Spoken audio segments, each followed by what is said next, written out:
هێشتا زیاتر لە 6 مانگ ماوە بۆ بەڕێوەچوونی هەڵبژاردننی پەرلەمانی کوردستان و لە ئێستاوە هێزەکانی دەسەڵات و میدیا سێبەرەکانیان کەوتونەتە خۆیان و دەستیان بە پرۆسەی درێژخایەنی بەلا ڕێدابردن و چاواشەکاری کردووە.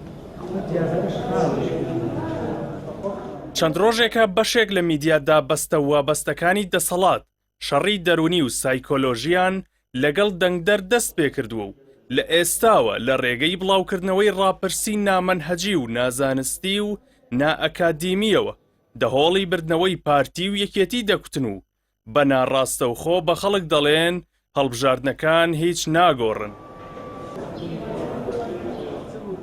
ئەو میدیایانەی بە شێوەیەکی ناشەرعی و نایاسایی بە پارە و داهاتی هاوڵاتیان بەڕێوە دەچن و کار بۆ بێبەهاکردنی هەموو هەوڵ و ڕێگایەکی مەدەنی دەکەن کە هاوڵاتیان بۆ گۆڕانکاری سیاسی بیگرنەبەر. ئەوان لە ڕێگەی ڕاپرسی فەیک و ناڕاستەوە ژمارەی قەبە و زەبەلاح پەخش دەکەن و فوو دەکەنە باڵۆنی کونی لیستە دەسەڵاتدارەکانی هەرێم. میدیا فەرمی و نافەرمیەکانی دەسەڵاتدارانی هەرێم بە شێوەیەکی ناڕاستەوخۆ کار لەسەر ساردکردنەوەی خەڵکی ناڕازی کوردستان دەکەن لە بەشداریکردن لە هەڵبژاردن و فوو لە پشکۆی بایکۆت و دەنگنەدان دەکەن. بە شێوەی ڕاستە و خۆش هێرشی بەردەوام دەکەنە سەر ئەو لایەنانەی مەدالیای ڕەسەنایەتی و ڕاستگۆییان لە مل کردووە و بەردەوامن لە خەباتکردن لە پێناو داهاتوویەکی ڕۆشن بۆ هاوڵاتیان و دانیشتوانی هەرێمی کوردستان.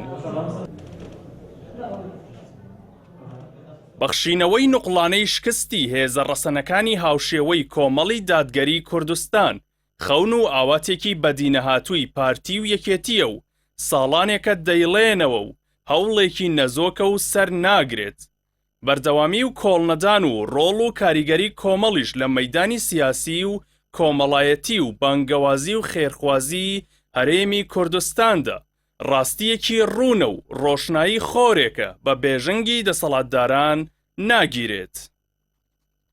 هاوڵاتیان لەلایەن ڕوونە ئەوەی پارتی و یەکێتی بەسەر هەرێمی کوردستانیان هێناوە هیچ دوژمنێکی کورد لە ڕابردوودا نەیتوانیوە بیکات جگە لە لیستی درێژی گەندەڵی دارایی و ئەخلاقی و مادی و یاسایی.